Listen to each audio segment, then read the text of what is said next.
নিবিড়ভাবে পর্যবেক্ষণে রাখা হয়েছে। আমাদের ছেলেরা খুবই আমরা আনন্দিত যে আমাদের গর্বিত যে আমাদের চিকিৎসক এবং আমাদের ছাত্ররা তারা খুব নিবিড়ভাবে কোনো পর্যবেক্ষণ করছে এবং যেখানে যদি দরকার সময় যখন আমি বলেছি আমার কথা যে বিভিন্ন রোগীদের বাসায় পৌঁছে দেওয়ার দায়িত্ব আমরা নিচ্ছি, তাদের খাওয়ার ব্যবস্থা করেছি, ওষুধের ব্যবস্থা করেছি। এখনো আমাদের পর্যবেক্ষণের মধ্যে আছে যেখানে অসুবিধা হচ্ছে এখন তো আমাদের ইনস্টিটিউটের হেডদেরকে ইনফর্ম করতে কোনো অসুবিধা নেই।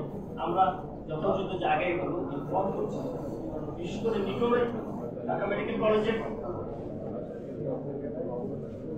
এবং যেটা আমাদের সহকর্মীরা জানাচ্ছেন যে 6 তারিখের পর থেকে এই ধরনের ঘটনা আসলে ঘটে। 6 তারিখের আগে যা কিছু হয়েছে 6 তারিখের পর থেকে মোটামুটি সবকিছু হসপিটালগুলোতে আমাদের পর্যবেক্ষণ এবং আমাদের সহযোগিতার কারণে আমাদের সার্বক্ষণিক লেগে থাকার কারণে এখন এই ধরনের ঘটনা আসলে বলে জানাবেন। কোথাও এরকম থাকলে আমাদেরকে জানাবেন, আমরা এর ব্যবস্থা নিই।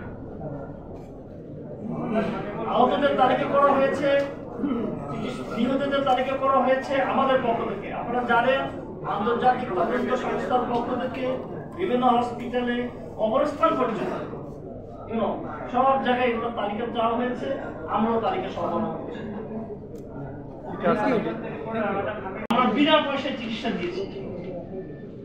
আপনার লক্ষ লক্ষ টাকা চিকিৎসা সরঞ্জাম ঔষধাদি আমরা সরবরাহ করেছি, ব্যবস্থা করে দিয়েছি।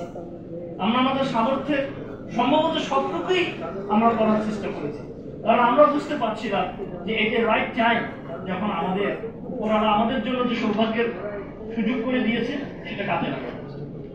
আমাদের পেশা, আমাদের যা কিছু সামর্থ্য সব নিয়ে, এবং এর সাথে স্টুডেন্টরাও ছিল, ঢাকা মেডিকেল স্টুডেন্টরা এবং সলিমুল্লাহ মেডিকেল স্টুডেন্টরা, সরওয়ার্দী স্টুডেন্টরা, ইংলিশের স্টুডেন্টরা, সকল সরকারি বেসরকারি মেডিকেল কলেজের স্টুডেন্টরা, নার্সরা আমাদের সাথে ছিলেন। আমরা কৃতজ্ঞতার সাথে সবাইকে স্মরণ করি আজকের এই সাংবাদিক সম্মেলন হয়েছে যে ন্যাশনাল ডক্টরস ফোরাম 34 বছর যাবত এই জনপদে কাজ করছে।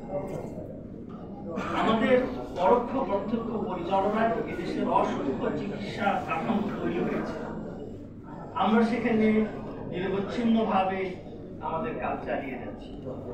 সারা দেশের চিকিৎসকদের আপনারা যে কোশ্চেনটা তুলেছেন, ঠিক মতো সময় দেয় না, রোগীদের পুষ্টির বিষয়টা খেয়াল করা হয় না, খুবই হারি আমরা আমাদের অভিযোগের স্বীকার করেছি। এখান থেকে উত্তরণের জন্য আমরা মেডিকেল এথিক্সের উপরে জোর দাবি, জোর প্রচেষ্টা চালাচ্ছি। বাংলাদেশ মেডিকেল ডেন্টাল কাউন্সিলের নির্দেশনা আছে, সেটাকে সামনে রেখে আমরা গত 2 বছর সিরিজ অফ ওয়ার্কশপ করেছি, আমাদের ইন্টারনাল ওয়ার্কশপ।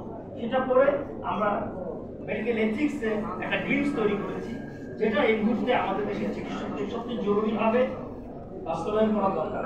সেটা আমরা আমাদের চিকিৎসকদের মধ্যে ইতিমধ্যে বিলি করেছি। আমরা এখন একটা মুক্ত আবহাওয়া পেয়েছি।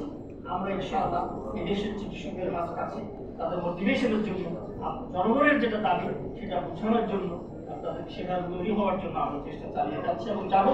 কিন্তু এখানে যেটা বলা হয়েছে এটা অন্য কথা। এটা হয়েছে যে এই আপৎকালীন সময়ে, আন্দোলনের সময় যারা আহত হয়ে হসপিটালে এসছে তাদেরকে যেন ঠিক মতো চিকিৎসা দেওয়া হয় এবং তাদের জন্য ইনস্ট্রুমেন্ট সাপোর্টটা ঠিক মতো দেওয়া হয়, সেটার জন্য আমরা অথরিটিগুলোকে তাগাদা দিচ্ছি। এবং আমাদের উপদেষ্টার কাছেও, মাননীয় স্বাস্থ্য উপদেষ্টার কাছে আমরা গত 21 তারিখ যখন দেখা করেছিলাম, আমাদের কেন্দ্রীয় নেতৃবৃন্দ সকালে আমরা গিয়েছিলাম, সেখানে আমরা এই দাবিটা জানিয়ে এসেছি। আপনার ইসলামী ব্যাংক হসপিটাল, ইংলিশিনা মেডিকেল কলেজ হসপিটাল, ইংলিশিনা hospital, Albaraka hospital, Addin hospital এবং সকল জায়গায় আমরা টিম গঠন করে দিই।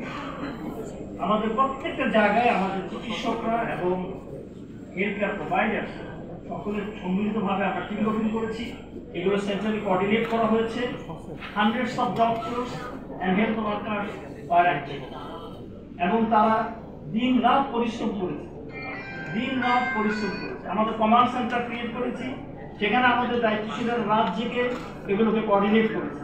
হাজার হাজার আহত দুর্দশাগ্রস্ত মানুষের পাশে আমরা দাঁড়িয়ে। আমরা অ্যাম্বুলেন্স, আমাদের অর্ধডজন অ্যাম্বুলেন্স সারাক্ষণ কাজ করেছে। আমাদের অ্যাম্বুলেন্সগুলো ভাঙচুর হয়েছে। আমাদের চিকিৎসকরা যখন রেস্কিউ প্রোগ্রামের জন্য গিয়েছে, সেখানে চিকিৎসকরা আক্রান্ত হয়েছে। আমরা তার এই চিকিৎসার জন্য ঔষধের ব্যবস্থা করেছি, উপকরণের নানা রকম ইনস্ট্রুমেন্ট লাগে, বিভিন্ন সার্জারির অপারেশন, নানা রকম অপারেশন, ভাস্কুলার অপারেশনের যে ইনস্ট্রুমেন্ট লাগে সেগুলো আমরা সরবরাহ করেছি একেবারে বিনামূল্যে, জীবনের রিস্ক নিয়ে। আমরা তাদের সকলের খাবারের ব্যবস্থা করেছি, তাদেরকে বাড়িতে পৌঁছানোর ব্যবস্থা করেছি, তাদেরকে অর্থনৈতিক সহযোগিতা দিয়েছি। 10,000 টাকা করে 184 জনকে আমরা একটা প্যাকেজ সার্ভিস দিয়েছি।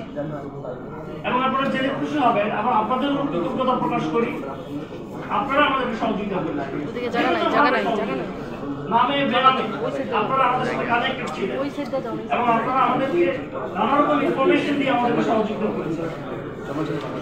এবং আমাদের উল্লেখযোগ্য একটা কাজ হল, তখন খুব রক্তের দরকার ছিল। 18 তারিখে আমাদের পক্ষ থেকে আমাদের ব্লাড ব্যাংক ঢাকা মেডিকেল কলেজে ব্লাড সাপ্লাই করতে যখন গেল, বীরস্পর সাহেব স্বাভাবিক কারণেই উনি রাজি হচ্ছিলেন না। আমরা বারান্দায় ব্লাড ব্যাংকের আয়োজন করেছি।